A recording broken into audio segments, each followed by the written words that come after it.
우리 하나님께 감사의 박수를 드립시다. 사랑합니다. 축복합니다. 우리 서로 인사합시다. 호산나. 할렐루야. 아멘. 오늘은 종료주일입니다. 또 우리 세대 통합 예배, 우리 사랑하는 우리 어린 자녀들 함께 옆에서 예배 드린다는 것이 가장 큰 축복인 것을 우리는 이런 시간 더욱 느낄 수 있습니다. 여러분을 축복하고 여러분을 사랑합니다. 하나님께서 교회를 세워주시고 하나님의 하늘의 문을 열어주시고 예배드리는 모든 성도들의 심령과 그 생활 일도 속에 하나님께서 성경에 약속하신 모든 복을 부어 주실 줄로 믿습니다. 아멘.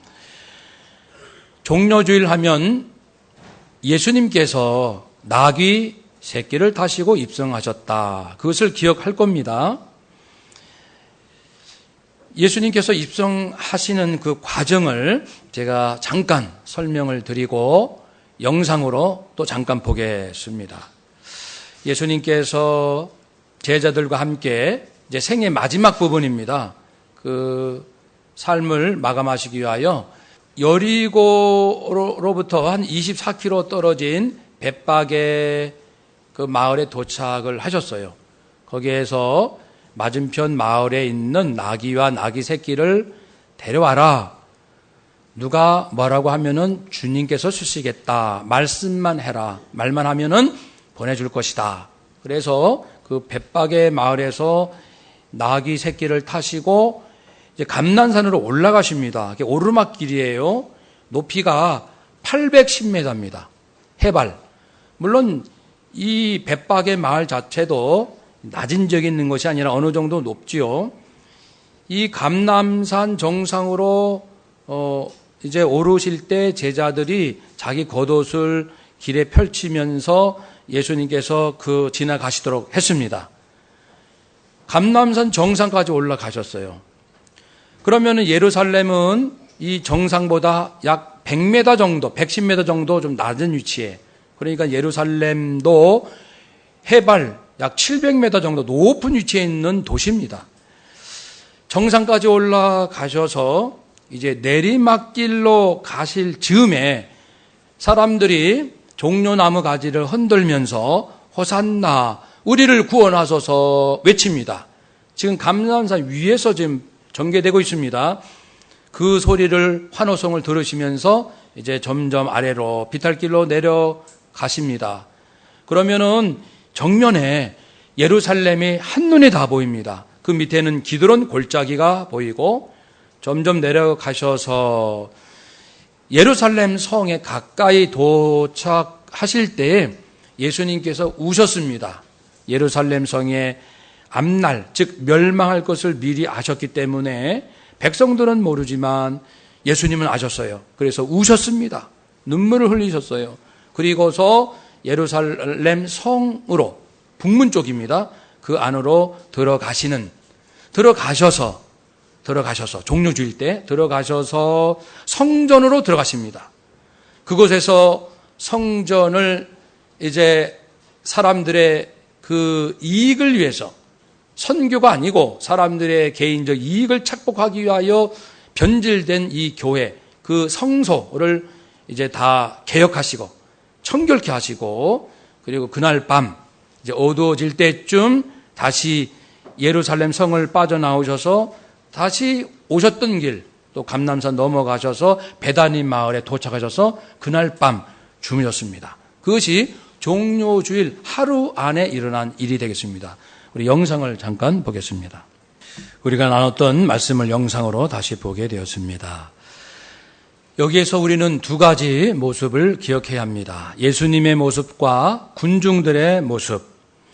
먼저 예수님은 무엇을 타셨습니까? 나귀 새끼. 나귀 새끼를 타신 그 모습에 두 가지 의미가 있습니다. 먼저 멍에 매지 않는 나귀 새끼입니다. 즉 사람들은 나귀를 타고 다니거나 짐을 싣거나 이렇게 쓰임새가 있어요. 근데 어린 나귀 새끼는 아직 그렇게 쓰임받지 않는 상태입니다.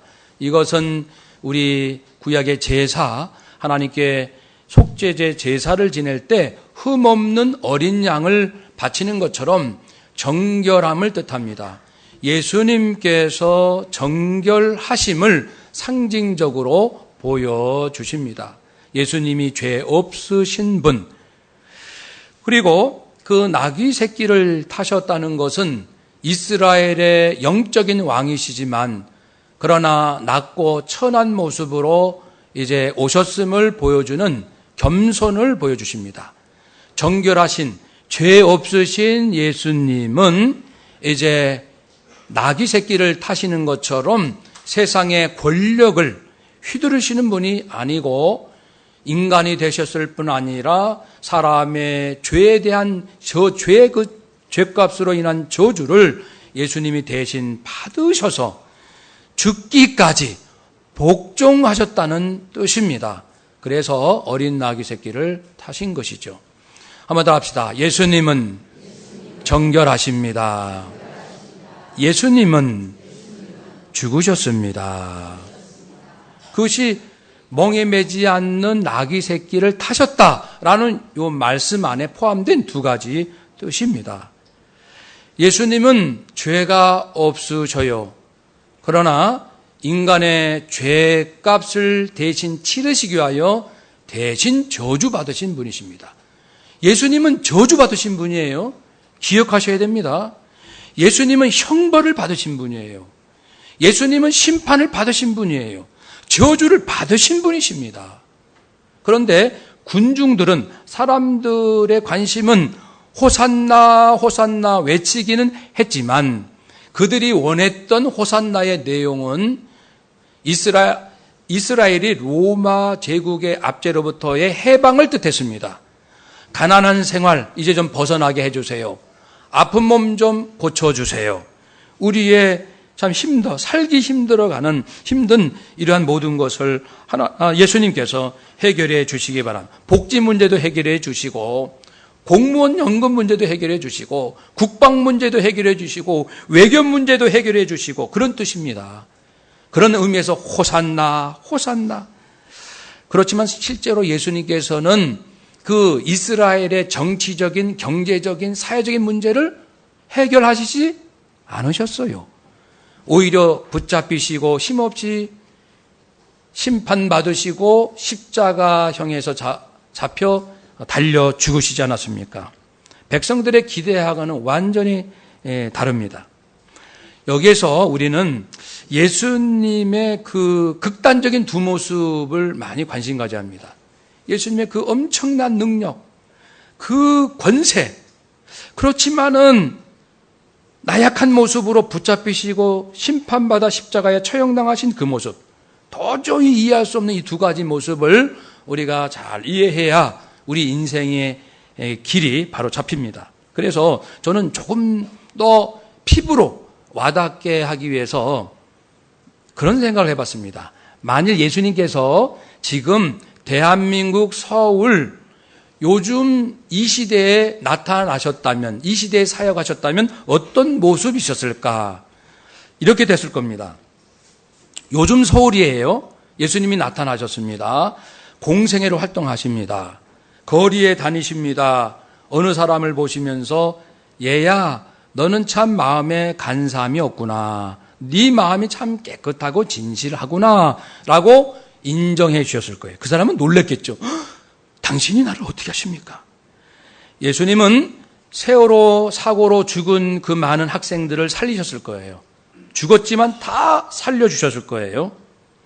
예수님은 어느 한 가난한 가정에 들어가셔서 기도하셨습니다.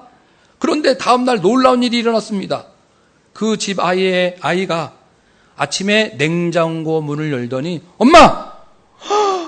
어제 우리 삼겹살 다 구워 먹었잖아. 삼겹살이 다시 생겼어. 빵도 다시 있고 쌀통에 쌀이 다시 가득해. 분명히 이런 놀라운 일이 있었을 거예요. 예수님은 한강 물 위를 걸으셨어요. 그래서 기자들이 사진을 찍고 뉴스에 나왔습니다. 나왔을 겁니다. 9시 뉴스에. 또 가족을 부양하기 위하여 힘겹게 살아가는 어떤 사람에게 예수님이 나타나셔서 말씀합니다. 이복에 저 북한산 구바발 쪽으로 올라가다가 몇 번 어디 가면 뭐가 나오는데 그 나무 그 부근을 파보게나 이 말씀하셨어요. 그래서 이 사람이 북한산 구바발 쪽으로 올라가서 그곳을 팠더니 거기에서 무엇이 나왔습니까? 산삼이 나왔어요.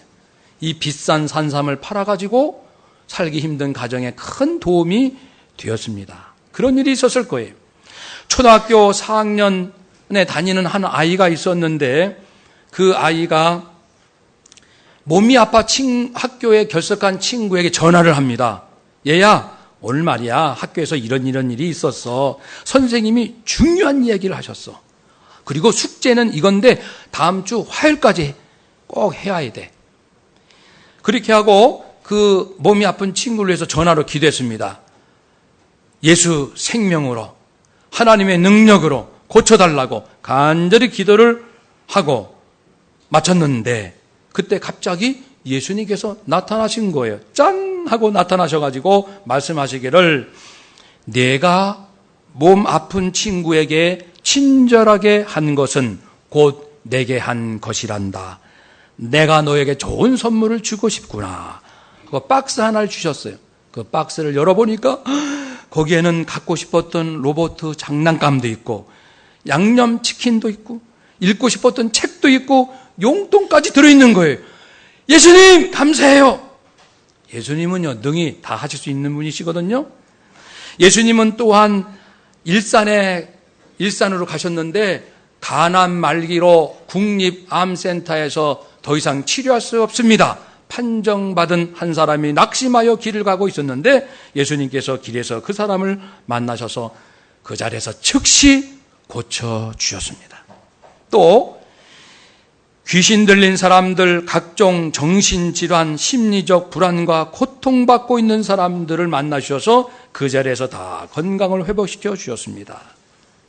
각계각층의 지도자들의 거짓과 부정부패에 대해서는 호되게 거침없이 예수님께서 책망하셨습니다.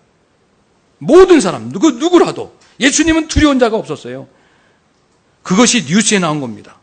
예수라는 그 청년, 30대 초반의 청년이 그 우리나라의 모든 그 위정자의 그 부조리에 대해서 거침없이 야단치는 모습, 이런 것이 뉴스에 나오는 거예요. 예수님은 또 가시다가 너무 억울한 마음이 너무 상한 사람을 만나주시고는 그에게 그의 이야기를 충분히 들어주시고 예수님의 주특기, 예수님의 사랑, 예수님의 생명을 뿜어주시기 시작하신 겁니다. 그 상한 마음을 향하여 예수 생명, 예수 사랑을 뿜어주시니까 그 억울한 마음, 상한 그 심령이 거짓말같이 쫙 풀어지면서 마음이 평안이 오고 그리고 마음이 밝아지게 되었습니다. 또 어떤 사람을 만나셨는데 그 사람은 무엇인가 잘못한 게 있어가지고 죄책감이 시들려가지고 불안에 떠는 거예요. 예수님은 그에게 다가가셔서 그의 연약함에 대하여 함께 아파하시고 품어주시고 안아주시고 그를 용서한다라는 말씀하시면서 다시는 죄를 반복하지 말거라 하면서 눈에서 눈물을 닦아 주셨을 것입니다. 그러므로 예수님께서 3년 동안 이 서울과 또 수도권, 때로는 경상도, 전라도 이런 여러 지역을 다니면서 사역을 하셨는데 3년 동안 내내 KBS, MBC, SBS 모든 신문에 일면에 날마다 뉴스가 나는 거예요. 30대 초반에 어떤 청년이 나타나서 이런 기적을 행하고 놀라운 이야기들을 하더라. 그러니까 대한민국 국민들 마음속에 저분이 대한민국 대통령이 되면은 북한의 핵도 무섭지 않고 일본 정부도 우리 두렵지 않고 모든 문제를 해결할 수 있겠다라는 국민들에게 소망이 생겼습니다. 그래서 이제 선거철이 가까우니까 예수를 대통령으로 막 사람들 마음 속에서 놀라운 이야기들이 나온 거예요. 예수를 대통령으로 뽑읍시다. 그렇게 해서 호산나 호산나 우리나라를 구원해 주세요. 우리 좀 잘 살게 해주세요. 모든 병을 고쳐주세요.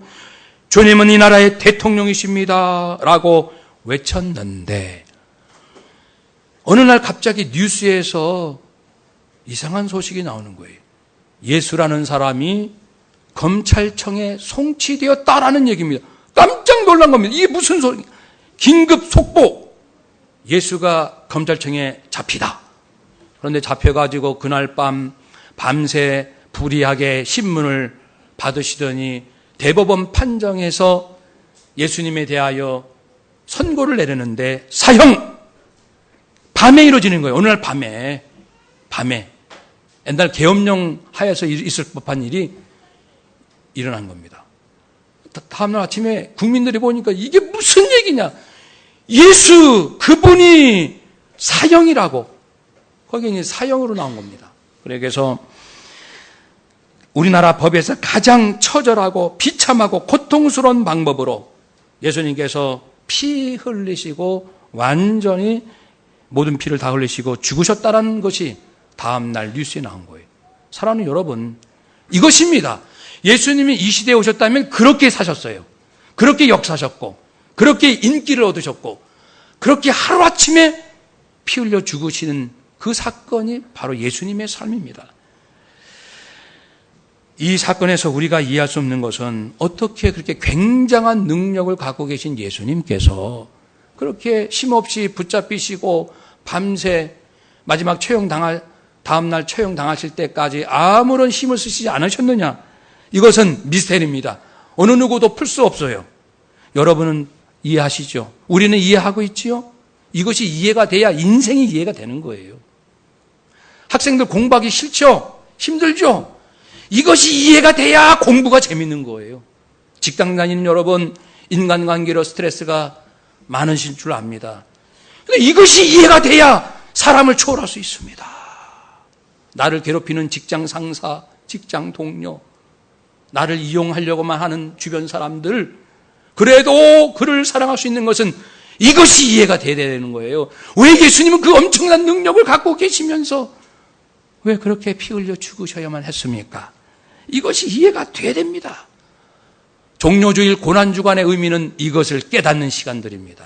이것을 깨닫는 시간이에요. 굉장한 능력을 보여주신 것은 예수님이 하나님의 아들이시다. 이것을 사람들로 하여금 믿게 하려 하심입니다. 한 번 더 합시다. 예수님은 하나님의 아들. 아멘. 오늘날 우리 학생들, 우리 청년들, 성도님들 믿으십니까? 예수님이 하나님의 아들 되심을 믿으십니까? 이것이 믿으면 역사가 바뀝니다. 인생이 달라져요. 정말 믿으셔요. 이 믿는다는 것을요, 한두 번 이게 질문하면 다 믿는다고 대답을 해요. 예수님이 하나님의 아들이심을 믿습니까? 아, 믿지요. 믿으세요? 아, 믿지요. 믿으십니까? 네, 믿는데요. 정말 믿으십니까? 이렇게 좀 심각하게 나가면 글쎄 올시다. 그럴지도 몰라요. 우리 믿음을 잘 들여다봐야 됩니다. 예수님이 하나님의 아들이심을 믿습니까? 믿습니까? 얼마나 어떻게 믿고 있는지.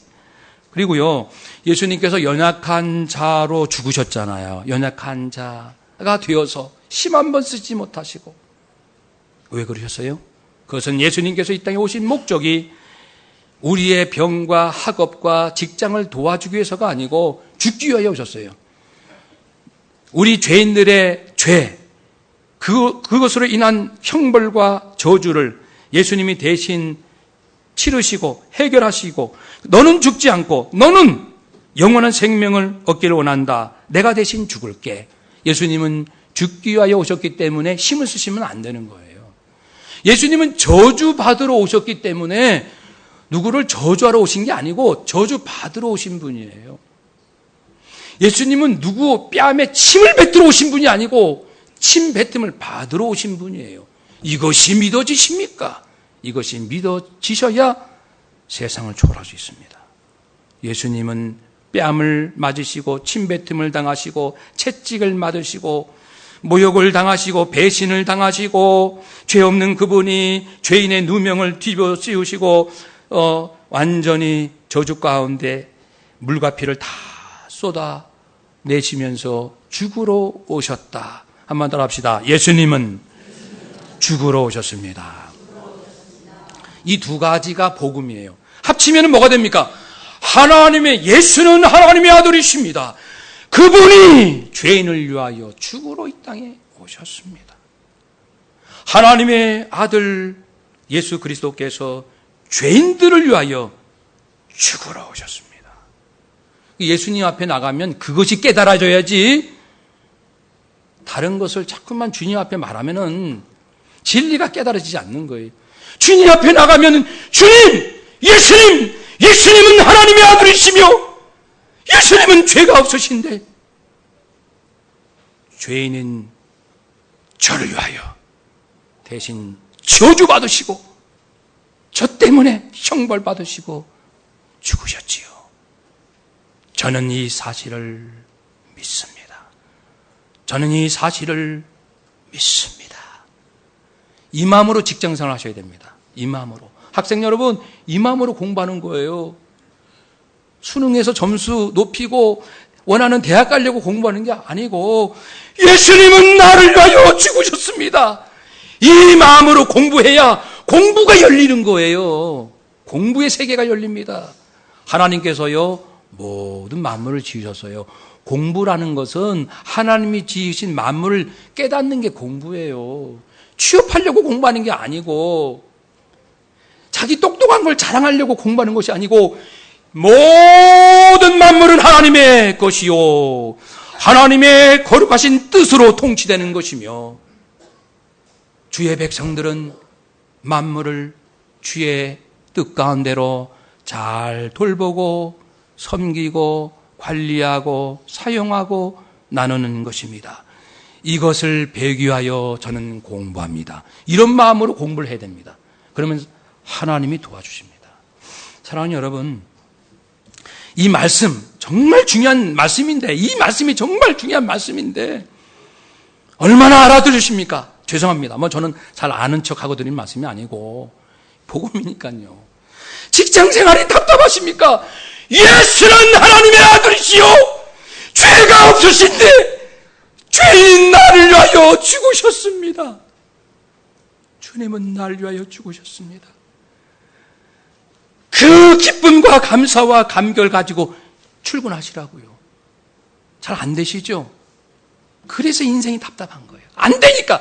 그게 안 되니까 인생이 답답한 거고 그게 안 되니까 공부가 힘든 거예요. 그게 안 되니까 공부가 지옥 같은 거예요.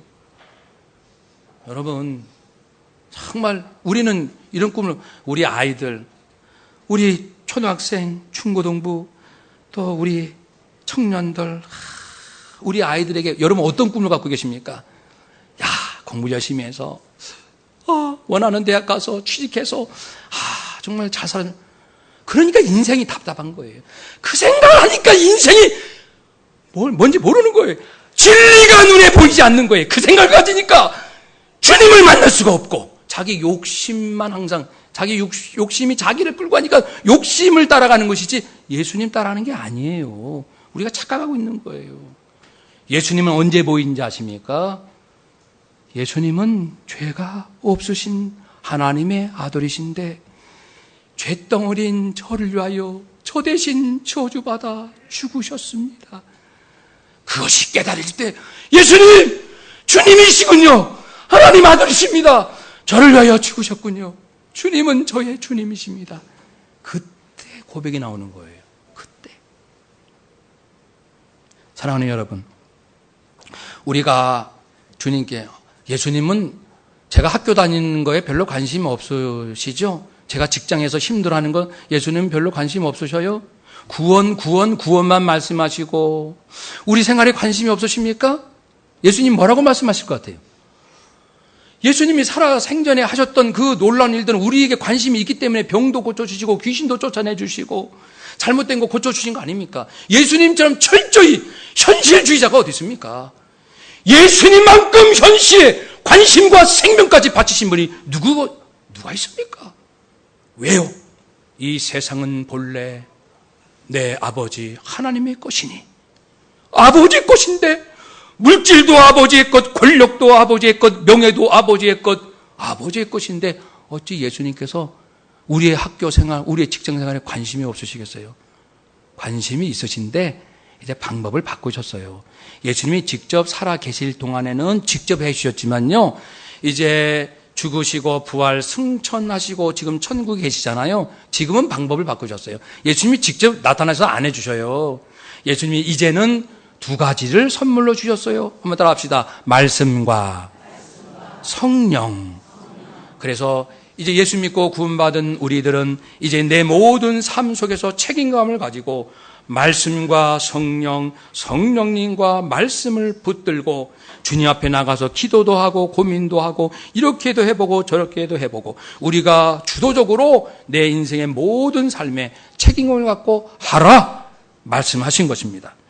구하라, 찾으라, 두드리라. 구하라 그리하면 너에게 주실 것이요, 찾으라 그리하면 찾아낼 것이요, 문을 두드리라 그러면 너에게 열린다. 두드려, 두드려, 두드려, 두드려. 말씀으로 두드리고 성령 충만하여 두드리라.